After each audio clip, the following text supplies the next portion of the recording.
ഇൻവിൻസിബിളിൻ്റെ season 4 ഇപ്പോൾ complete ആയിട്ടുണ്ട്. അതിൻ്റെ ഫിനാലെ ഇന്നലെയായിരുന്നു പുറത്തിറങ്ങിയത്. അല്ല കിടിലൻ സീസണാണ്. എനിക്ക് ടോട്ടൽ ഈ സീസൺ ഭയങ്കരമായിട്ട് ഇഷ്ടമായി. അതിൻ്റെ ഒരു ഫിനാലയിൽ കുറച്ച് ബ്ലഡ് ബാത്ത് നിറഞ്ഞ സാധനങ്ങളൊന്നും കുറവായിരുന്നു, അതായത് വയലൻ്റ് ആയിട്ടുള്ള സാധനങ്ങൾ. പക്ഷേ അതിന് മുമ്പ് അവർ കുറേ കാണിച്ചു വെച്ചിട്ടുണ്ട്. ഈവൻ അത് നമുക്കങ്ങനെ തോന്നാൻ കാരണം സീസൺ 3യുടെ ഫിനാലെ ഫുൾ ഇതുപോലെ ചോരക്കളിയായിരുന്നു ആ മറ്റേ ക്യാരക്ടർ വന്നിട്ട്. പക്ഷേ ഇതിൽ അതിൻ്റെ ഒരു അപ്പുറത്തപ്പുറത്തുള്ള കുറേ സാധനങ്ങൾ ഒരു ബിൽഡ് ചെയ്ത് ഇവരിങ്ങനെ സെറ്റാക്കി വെച്ചിട്ടുണ്ട്. സോ അതുകൊണ്ട് ഞാൻ സാറ്റിസ്ഫൈഡ് ആണ്. ഞാൻ ഈ ഫിനാലയിൽ കുറച്ച് ആക്ഷൻ ബ്ലോക്കുകൾ കിട്ടിയില്ല എന്ന് വെച്ചിട്ട് മൊത്തം സീസൺ എനിക്കങ്ങനെ പോരാമെന്ന് തോന്നിയിട്ടില്ല. സോ ടോട്ടലായിട്ട് നോക്കുമ്പോൾ അല്ല കിടിലൻ സീസൺ തന്നെയാണ്. നമ്മൾ കുറേ കാര്യങ്ങൾ, കുറേ എക്സ്ട്രാ സാധനങ്ങളൊക്കെ ഇതിൽ ചർച്ച ചെയ്ത് പോകുന്നുണ്ടായിരുന്നു. പ്രത്യേകിച്ച് മറ്റേ വിൽഡർമേറ്റ്സിൻ്റെ കാര്യം അവരൊന്നും അധികം ഇങ്ങനെ എക്സ്പ്ലോർ ചെയ്തിട്ടില്ല. അത്രയും പവർഫുൾ ആയിട്ടുള്ള ഒരു ഗ്രൂപ്പ് ഓഫ് വില്ലൻസ് തന്നെ ഉണ്ടെങ്കിൽ എന്തായിരിക്കും അവസ്ഥ എന്നുള്ളത് ഇങ്ങനെ ആലോചിപ്പിച്ചിട്ടാണ് നമ്മളിങ്ങനെ ബിൽഡ് ചെയ്ത്. ഇതിൻ്റെ ആ ഒരു എപ്പിസോഡ് 7ൻ്റെ ആ ഒരു എൻഡിങ് ഉണ്ടായിരുന്നു. അവിടെ തന്നെ ഞാൻ അമ്പോ എന്ന് പറഞ്ഞിട്ട് നമ്മളിങ്ങനെ നമ്മൾ തന്നെ ഒന്ന് സ്വയം ഒന്ന് പറഞ്ഞു പോകുന്ന രീതിയിലൊരു കിഡിലും ക്ലിഫ് ഹാങ്ങർ എൻഡിങ് ആയിരുന്നു അത്. 8th പിന്നെ പറയേണ്ട അതേപോലെ തന്നെ. പക്ഷേ കമ്പയർഡ് ടു 8th എൻഡിങ് എനിക്ക് 7th എൻഡിങ്ങിൽ കൊണ്ട് ഈ സീസൺ നിർത്തിയാൽ മതിയായിരുന്നു എന്നൊക്കെ തോന്നിപ്പോയി. കാരണം അത്രയും ഗംഭീരമായിട്ട് അതിൻ്റെ ആ ഒരു പൊട്ടൻഷ്യൽ അവരിങ്ങനെ എക്സ്റ്റാബ്ലിഷ് ചെയ്ത് വെച്ചിട്ടുണ്ട്. എപ്പിസോഡ് 8ൻ്റെ പക്ഷേ എൻഡിങ്ങിൽ ഓക്കെ എങ്ങനെ ആയിരിക്കും കാര്യങ്ങൾ ഇനി സീസൺ 5ലൊക്കെ ഇനി എന്താണ് ഇവർ ചെയ്യാൻ പോകുന്നത്, അതിൻ്റെ ആഫ്റ്റർ മാച്ചുകൾ എന്തൊക്കെയായിരിക്കും എന്നൊക്കെ കുറേ കാര്യങ്ങൾ ഇവർ നമ്മളെ ആകാംക്ഷയോടെ നിർത്തിക്കൊണ്ട് തന്നെയാണ് സീസൺ 8 അല്ലെങ്കിൽ എപ്പിസോഡ് 8 നിർത്തിയിട്ടുള്ളത്. സോ സീസൺ 5 ഓൾറെഡി റിന്യൂ ചെയ്തിട്ടുണ്ട്. അതിൻ്റെ വോയിസ് ഓവറൊക്കെ കംപ്ലീറ്റ് ആയി എന്നൊക്കെയാണ് കേട്ടത്. അടുത്ത കൊല്ലം തുടക്കത്തിൽ തന്നെ ഇത് ഇറങ്ങിയ പോലെ ഈവൻ ഫെബ്രുവരിയിലോ മാർച്ചിലൊക്കെ റിലീസ് ചെയ്യാനൊരു പ്ലാൻ ഉണ്ട്. സോ ഐ തിങ്ക് വർഷം നമുക്ക് ആ സാധനങ്ങൾ കിട്ടും. സോ ഇനി ഇങ്ങനെ ആൻറ്റിസിപ്പേഷൻ നമുക്ക് കുറയ്ക്കാൻ പറ്റില്ല. പക്ഷേ സീസൺ 5 കുറച്ചും കൂടി കമ്പാരിറ്റീവ്ലി മറ്റേ സീസൺ 3 ഉണ്ടായിരുന്ന പോലെ കുറേ കൂടി ബ്ലഡ് ബാത്ത് പറഞ്ഞ സാധനങ്ങളൊക്കെ ഉണ്ടാവും. ഇതിലുണ്ട്. ഇതിൽ നമ്മളിങ്ങനെ അതിലൊരു കിടിലൻ വില്ലൻ, ഈ നമ്മളിപ്പോൾ എന്താ പറയുക, ഒരു സൂപ്പർ ഹീറോ സീരീസിൽ കൊടുക്കാൻ പറ്റാവുന്ന ഏറ്റവും വലിയ ഓവർ പവേർഡ് ആയിട്ടുള്ള വില്ലൻ കാണാൻ പറ്റുന്ന ഒരു പക്ഷേ ഇതിലാണ് ഈ ത്രാഗ് എന്ന് പറഞ്ഞത്. ഇപ്പോൾ ഈവൻ നമ്മൾ കണ്ടു, നമ്മളിപ്പോൾ ഈ മറ്റേ മാർക്കും നോളനും അവരൊക്കെ ഉണ്ടെങ്കിലും അവരുടെ എത്ര പേഴ്സൻറ്റേജ് നമുക്ക് പറയാൻ പറ്റില്ല. അത്രയും പവേർഡ് ആയിട്ടുള്ളൊരു വില്ലനെ ഇവരെങ്ങനെ എന്ത് ചെയ്യാൻ പറ്റുന്ന ഒരു ഐഡിയ ഇല്ല. ഇവർ ചെയ്യാൻ പറ്റുന്നതിൻ്റെ മാക്സിമം ചെയ്ത് നോക്കിയിട്ട് ഒരു ഐഡിയ ഇല്ലാത്തപ്പോൾ സോ ഈ ചങ്ങായിനെ എങ്ങനെ കൊല്ലുമെന്ന് പറഞ്ഞിട്ട് ഒരു ഐഡിയ ഇല്ലാത്തപ്പോൾ ഒരു വലിയൊരു മിസ്റ്ററി അവിടെ ഉണ്ട്, ഒരു വലിയൊരു ആകാംക്ഷ അവിടെ ഉണ്ട്. പക്ഷേ ഇവർക്ക് എന്തെങ്കിലും ചെയ്യും നമുക്കറിയാം, ചെയ്യാണ്ട് നിവർത്തിയൊന്നുമില്ല. പക്ഷേ ആ ചങ്ങായിനെ തൊടാൻ പറ്റുന്നില്ല. ഇത്രയും പേര് നോക്കിയിട്ട് ആ ചങ്ങായിനെ തൊടാൻ പറ്റുന്നില്ലെങ്കിൽ ഹൗ ദേ വിൽ ഡിഫീറ്റ് എന്നുള്ളൊരു വലിയ ചോദ്യചിഹ്നമാണ്. അത് വെച്ചിട്ട് ഇവർക്ക് ഇങ്ങനെ എത്രയോ സീസൺ വേണമെങ്കിൽ കൊണ്ടുപോകാം.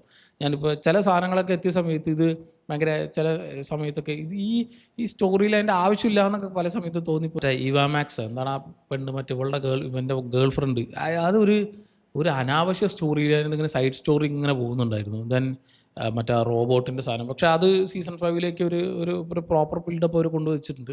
ദെൻ ഇതിൽ ഈ ഹെല്ലിലേക്ക് പോകുന്നൊരു സാധനം ഉണ്ടായിരുന്നു. അതൊക്കെ ഞാൻ പോകുമ്പോൾ വിചാരിച്ചത് വെറുതെ ഇങ്ങനെ വലിപ്പിക്കുകയാണെന്നൊക്കെ. പക്ഷേ അതൊക്കെ ഒരു പക്ഷേ ഇനി അടുത്ത സീസണിലേക്കൊക്കെ ഇവർക്ക് ഒരു പ്രോപ്പർ ബിൽഡപ്പ് ചെയ്ത് കൊണ്ടുവരാനൊക്കെ പറ്റും.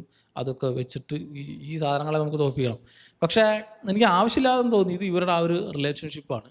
അതിങ്ങനെ വലിപ്പിച്ച് നമ്മൾ ഈ സാധാരണ ഈ സിനിമയിൽ നമ്മൾ ഫില്ലറായിട്ട് വെക്കില്ല, അതുപോലെ എനിക്ക് ഫീൽ ചെയ്തു. അതില്ലെങ്കിൽ കുറേ കൂടി മറ്റേ ടൈറ്റാക്കി തോന്നിയാണ് അത് മാത്രമാണ് എനിക്ക് പേഴ്സണലി അവരുടെ ആ ഒരു റിലേഷൻഷിപ്പ് അതിലൊരു ഫോക്കസ് ഇല്ല. ഓക്കെ അവർ തമ്മിൽ റിലേഷൻഷിപ്പിലാണ്, സമ്മതിച്ചു. പക്ഷേ ആ ക്യാരക്ടറിൻ്റെ പവർ പോകുന്നു, തിരിച്ചു കിട്ടുന്നു, തടി വയ്ക്കുന്നു, പ്രഗ്നൻ്റ് ആവുന്നു എന്നൊക്കെ പറഞ്ഞ് എന്തൊക്കെയോ കാണിച്ചിട്ടുണ്ടായിരുന്നു. സോ അത് മാത്രം അത് ടോട്ടൽ സീസണിൽ അത് മാത്രമാണ് എനിക്കൊരു കല്ലുകളായിട്ട് ഫീൽ ചെയ്തു. ഫസ്റ്റ് മുതലേ എനിക്ക് ആ ക്യാരക്ടറിന് വലിയ പിടുത്തില്ല, എനിക്ക് വലിയ സുഖമില്ല എന്താ. പക്ഷേ ബാക്കി കിട്ടില്ല. നമ്മൾ സ്പ്ലിറ്റ് സെക്കൻഡിൽ നമ്മൾ ഒട്ടും പ്രതീക്ഷിക്കാത്ത കുറേ സാധനങ്ങളൊക്കെ അവർ ചെയ്യുന്നുണ്ടായിരുന്നു ഈ രണ്ട് ടീംസും. ഈ വിൽഡർമൈറ്റ്സിൻ്റെ ടീംസ് ആയിക്കോട്ടെ, ദെൻ നമ്മുടെ നോളനും മറ്റേ ഒറ്റക്കണ്ണുള്ള ക്യാരക്ടർ പേര് ഞാൻ മറന്നു, അവർ തമ്മിലുള്ള ഒരു കുറേ സീക്വൻസ് ഇങ്ങനെ എപ്പിസോഡ് ബൈ എപ്പിസോഡ് ഇങ്ങനെ സെറ്റ് ചെയ്ത് കുറേ സാധനങ്ങൾ ഇവർ ചെയ്തിട്ടുണ്ടായിരുന്നു സെപ്പറേറ്റ് ആയിട്ട്. അതിൽ മിക്കത് എനിക്ക് വർക്കായി. ഞാൻ ഇവയുടെ മാത്രമാണ് എനിക്ക് വർക്കാവാത്തത്. മറ്റേ ഇവാമാക്സ് എന്താണോ പേര് അതന്നെ. മറ്റവർ തമ്മിലുള്ള ഇപ്പോൾ അവർ മറ്റേ ഡൈനോസറൊക്കെ ഉള്ള ആ ഒരു ഐലൻഡിൽ പോയി ചെയ്യുന്ന പരിപാടിയും, ഐലൻഡല്ല പ്ലാനറ്റിൽ പോയി ചെയ്യുന്ന പരിപാടിയും, അങ്ങനത്തെ കുറേ കാര്യങ്ങളൊക്കെ നന്നായിട്ട് അവർ തമ്മിലുള്ള റിലേഷൻഷിപ്പൊക്കെ പ്രോപ്പറായിട്ട് ആ കെമിസ്ട്രി ഒക്കെ പ്രോപ്പറായിട്ട് വർക്കാവുന്ന കുറേ സാധനങ്ങളൊക്കെ ചെയ്തിട്ടുണ്ടായിരുന്നു. സോ എന്നെ സംബന്ധിച്ച് വളരെ നല്ലൊരു സീസണാണ് സീസൺ 4. കുറേ കാര്യങ്ങൾ എക്സ്പ്ലോർ ചെയ്ത് കൂടുതൽ സ്പേസിലാണ്. നമ്മൾ മറ്റേത് എർത്തിലുള്ള കാര്യങ്ങളാണ് കൂടുതൽ കണ്ടാക്കി. ഇതിൽ കുറേ സ്പേസിലും ആ ഒരു വിൽഡർമൈറ്റ്സിൻ്റെ ആ ഒരു ബാക്ക് സ്റ്റോറിയൊക്കെ പൊളിയായിരുന്നു തുടക്കത്തിലൊക്കെ. അങ്ങനെ കുറേ ഓർത്ത് വയ്ക്കാൻ പറ്റുന്ന മെമ്മറബിൾ ആയിട്ടുള്ള കുറേ എപ്പിസോഡ്സ് ഉള്ള കുറേ നല്ല സീക്വൻസുകളുള്ള ആ ഒരു ത്രാഗിൻ്റെ ഓറ ഫാമിംഗ് ഒക്കെ ഉള്ള ഒരു കിഡിലൻ സീസണാണ് സീസൺ 5. ഒരുപാട് ആകാംക്ഷയോടെ കാത്തിരിക്കുന്നു. ഇനി എന്താവുന്നൊരു പിടുത്തില്ല. സോ ഇൻവിൻസിബിളിലെ സീസൺ 4 കണ്ടവരാണെങ്കിൽ ഈ സീസണിനെ പറ്റിയുള്ള നിങ്ങളുടെ അഭിപ്രായം എന്നുള്ളത് കമൻറ്റ് ചെയ്യുക. ദെൻ സീസൺ 5നെ പറ്റിയുള്ള നിങ്ങളുടെ ആകാംക്ഷയെ. ദെൻ ഈ സാധനത്തിന് ഈ ആനിമേഷൻ ആയതുകൊണ്ട് കുറേ പേര് ഇത് കണ്ടിട്ടുണ്ടാവില്ല. This thing can be made into a live action. ചില സാധനങ്ങൾ പറ്റില്ല. ഫോർ എക്സാമ്പിൾ ഇപ്പോൾ നമ്മൾ പറ്റും. ഇപ്പോൾ ഈവൻ വൺ പീസ് അടക്കം ഒരു ലൈവ് ആക്ഷൻ ചെയ്തു. ഇൻവിൻസിബിളിൻ്റെ ഒരു ലൈവ് ആക്ഷൻ വേണം. It's not an cartoonish or child animated series. It's proper adult animated ആണ്. 18+ കണ്ടൻ്റ് ആണ് ഇതിൽ മുഴുവനായിട്ട്. ഈ ഒരു ടാങ്കർ കണക്കിന് ചോര ഒരു ലൈവ് ആക്ഷൻ ചെയ്യുമ്പോൾ ഇവർക്ക് ആവശ്യം വരും. പക്ഷേ ഇതിൻ്റെ ആ ഒരു പ്ലോട്ട് കണ്ടിട്ടും ഇതിൻ്റെ ആ ഒരു എക്സിക്യൂഷൻ കണ്ടിട്ടും ആ ഒരു വേൾഡ് ബിൽഡിങ്ങും ഇതിൻ്റെ ആ ഒരു ടോട്ടൽസ് ഇത് മുഴുവനായിട്ട് പ്രോപ്പറായിട്ട് നല്ല അടിപൊളിയായിട്ട് ലൈവ് ആക്ഷൻ ചെയ്യാൻ പറ്റുന്ന സാധനമാണ്. അത് ആനിമേഷൻ കണ്ടപ്പോഴാണ് മനസ്സിലായത്. ഇതിൽ ചെയ്യാൻ പറ്റാത്ത ചില സാധനങ്ങളൊക്കെ നമുക്ക് അഡാപ്റ്റ് ചെയ്യാൻ പറ്റില്ല എന്ന് പറയാം നമ്മൾ. പക്ഷേ ഇതിന് പറ്റും. എന്തുകൊണ്ട് ഇവർ ചെയ്യുന്നില്ല എന്നറിയില്ല. ഒരു പക്ഷേ ഇനി ഫുൾ കംപ്ലീറ്റ് ചെയ്തിട്ട് ഇനി കുറേ വർഷം കഴിഞ്ഞിട്ട് ഒരു പക്ഷേ വരുമോ അറിയില്ല. ഈവൻ ആവശ്യമില്ലാതെ നമ്മൾ ഹാരി പോട്ടർ അടക്കം നമ്മൾ റീമേക്ക് ചെയ്ത് ലൈവ് ആക്ഷൻ പിന്നെയും കൊണ്ടുവരുന്നുണ്ട്.